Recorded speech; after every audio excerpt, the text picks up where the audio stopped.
Selamat pagi. Komennya keren ya, Jess. Ya, ini bicara masalah bisnis ya. Bicara masalah bisnis.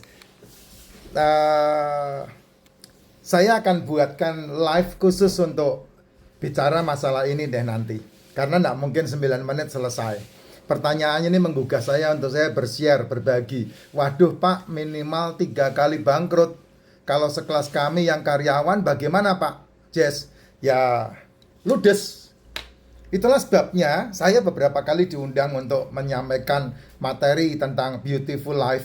Ya, Beautiful Life itu adalah materi yang disampaikan untuk karyawan-karyawan yang menuju kepada persiapan pensiun.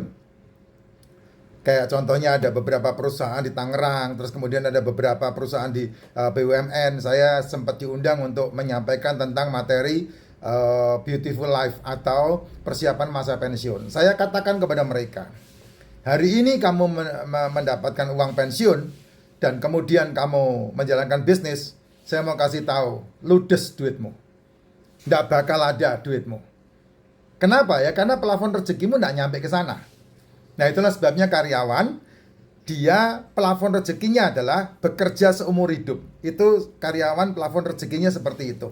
Sehingga mereka pernyataannya sama seperti Bapak ini. Waduh, kalau kami karyawan gimana Pak kalau bangkrut 3 kali begitu minimal. Nah, karena plafonnya yang harus diubah. Plafon rezeki diubah ada 2 cara.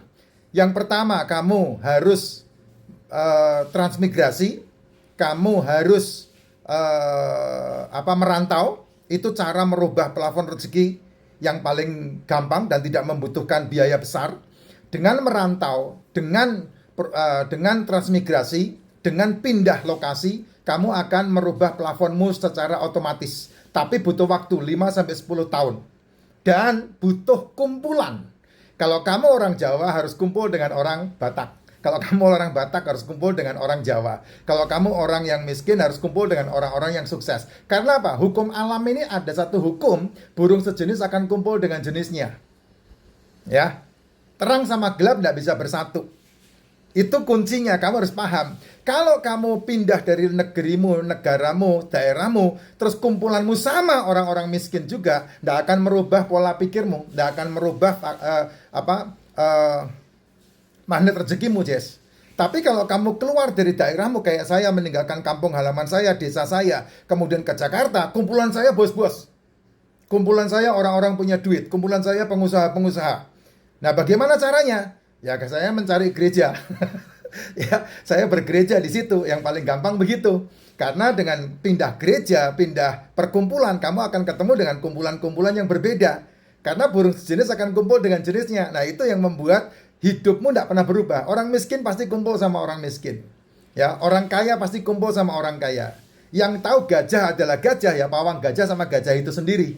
Nah, sekarang yang tahu kamu siapa ya? Kamu yang menentukan dirimu sendiri. Itu nomor 1 yang pertama.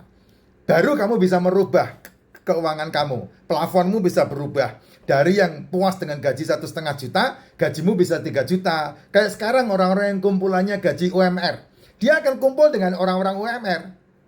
Keluyurannya ya ke mall. Saya loh gak pernah ke mall, Jess. Kalau ke mall pasti cari duit. Bukan menghabiskan duit. Ya, itu yang orang-orang pahami. Orang-orang yang menjadi karyawan, dia dengan gaji UMR, pasti setelah gajian habis dia diobral pasti. Kenapa ya? Karena kumpulan mereka seperti itu. Kamu tidak pernah bisa lepas dari situ kalau kamu tidak merubah cara berpikir dan kumpulanmu. Karena siapa kamu kehidupan kamu, hasilmu, income-mu, tabunganmu itu sejajar, searah, selevel atau sefrekuensi dengan kira-kira 10 orang di sekelilingmu. Nah, 10 orang di sekelilingmu itu siapa? Kalau 10 orang di sekelilingmu adalah tukang ngamen, ya, yang kumpulannya di pos kampling setiap hari, ya kamu tidak jauh-jauh dari situ. Kalau 10 orang di sekelilingmu itu adalah pimpinan-pimpinan perusahaan, manajer-manajer perusahaan, supervisor perusahaan, minimal kamu cepat naiknya ke titik itu. Tapi kalau kumpulanmu adalah businessman, orang-orang yang memang memikirkan uang, orang-orang yang selalu mengerjakan tugasnya, pencapaian, target, nah pasti kamu berubah total gitu. Itulah sebabnya orang kaya tidak bisa berkumpul dengan orang miskin. Gitu. Kok bisa begitu? Ya memang levelnya beda.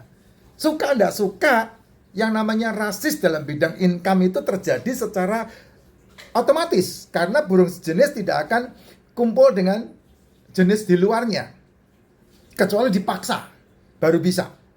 Ya, itu burung emprit akan kumpul dengan burung emprit, burung elang akan kumpul dengan burung elang. Ya, burung elang nggak akan kumpul dengan burung gagak, nggak akan pernah terjadi. Gitu. Nah, itu caranya untuk merubah level rezekinya. Yang kedua, selain kamu transmigrasi, selain kamu merantau, dan itu tergantung siapa kumpulanmu dalam perantauan. Yang kedua, kamu punya mentor. Nah, itu yang paling gampang. Cara punya mentor yang paling mudah, ya gabung dengan bisnis multi-level. Biasanya kalau kamu langsung ketemu bisnis multi-level, biasanya penipuan. Ya, kalau sekarang mendengarkan saya kan bersyukur tuh. Saya menjalankan bisnis multi level dari semenjak tahun 2003. Jadi kamu kalau ketemu saya pasti paham, oh ini multi level yang salah, ini multi level yang bener, kamu udah bisa tahu. Karena apa ya? Saya juga banyak gagal di multi level yang ngawur. Ya kayak kemarin saya masuk ke VTube hilang berapa ini juta gitu. Terus kemudian di Tnet hilang 50 berapa sekian puluh ribu dolar, ndak balik duitnya. Ya itu penipuan-penipuan yang ujungnya scam. Terus kemudian apalagi sekarang ini penipuan-penipuan multi level affiliate berkedok travel. Waduh, apalagi berkedok agama. Aduh, yang udah kayak begitu-begitu tinggalin aja, tinggalin aja, nggak usah ikut-ikutan lagi. Kamu cuma mendengarkan satu kalimat-kalimat agamis, akhirnya tertipu, nggak karuan semua. Udahlah, yang namanya duit pasti kumpul sama duit. Nggak pernah duit kumpul sama agama. Percaya sama saya. Agama biarlah dia berjalan sendiri dengan agamanya. Duit biarlah dia berjalan sendiri dengan duitnya. Karena kalau tidak, kamu nanti menjadi mesin ATM-nya mereka. Kamu nanti menjadi sapi perahnya mereka. Karena apa? Karena levelnya beda. Ya, mereka mengajari umatnya benci dengan duit, sementara umatnya butuh duit. Ya, itu saya udah memetakan sampai seperti itu. Nah, ketika kamu ketemu sama mentor yang benar, maka kamu akan diarahkan beribadah dengan benar, bekerja dengan benar, menghasilkan dengan benar gitu. Banyak orang yang kepengen duit tapi mematikan duit dengan alasan, aduh saya harus beribadah, aduh saya harus berdoa. Berdoa itu urusanmu dengan hatimu, Jess, di depan Tuhan. Ya, nah kamu akan ketemu mentor yang akan diarahkan dengan baik, yang menghasilkan. Sehingga ketika kamu sudah menghasilkan uang, bekerja untuk uang yang kamu miliki, maka kamu akan beribadah dengan damai sejahtera tuh. Beneran itu terjadi dengan benar ketika kamu berpikirnya waras. Ketika kamu berpikirnya cerdas. Makanya kamu akan diarahkan kepada penemuan-penemuan yang ajaib dalam hidupmu. Gitu. Ya. Nah, kalau kamu sekarang menuju ke pensiun, ya hati-hati, duit pensiunmu pasti habis untuk bisnis. Karena kamu tidak pernah belajar tentang bisnis, kamu tidak pernah berpikir tentang bisnis, tahu-tahu dapat duit gede, kamu berpikir dengan duit gede langsung bisnis langsung jadi. Teman-teman saya banyak yang punya pensiunan berapa M, ludes itu, tertipu semuanya. Tidak usah jauh-jauh, kamu ingat kampung miliarder yang ada di Tuban, yang ketika mereka mendapatkan uang pembebasan tanah miliaran, seketika habis. Kamu kalau punya duit 6 miliar, saya tidak yakin kamu tidak membeli salah satu mobil sport yang langsung ludes habis duitnya. Tidak yakin saya. Karena apa? Karena pelafonmu akan ditarik ke situ untuk langsung seketika menghabiskan itu. Kenapa? Ya karena magnet rezekinya kamu kerja, cari duit. Punya duit 6 miliar, ya tidak mungkin kamu santai, tidak mungkin kamu menikmati. Pasti kamu dihabiskan supaya kamu cari kerja lagi. Itulah sebabnya 70% orang Amerika yang pensiun cari kerja lagi. Nah, kamu bayangkan kalau 70% orang Amerika pensiun cari kerja lagi, berapa persen orang Indonesia yang pensiun cari kerja lagi? Dan itu terjadi dengan pensiunan-pensiunan teman-teman TNI, teman-teman Polri. Ya, akhirnya pensiun-pensiun, mereka kerja jadi komisaris, jadi direktur, yang ujung-ujungnya apa? Saya tidak berani ngomong lebih lanjut lagi lah. Ya, nah saya punya teman salah satu pensiunan ABRI di Nias itu, yang sudah paham betul masalah ini karena bergabung dengan kami, dan hari ini dia panen berapa persen? 100% dari apa yang dia kerjakan, dan tidak ada uang yang hilang. Nah, itu contohnya, ini salah satunya seperti itu. Jadi plafonnya kamu merantau atau kamu ketemu mentor. Udah itu aja caranya untuk merubah. Jangan cepat-cepat habiskan duitmu dulu, karena kalau kamu cepat-cepat habiskan duitmu, habis beneran.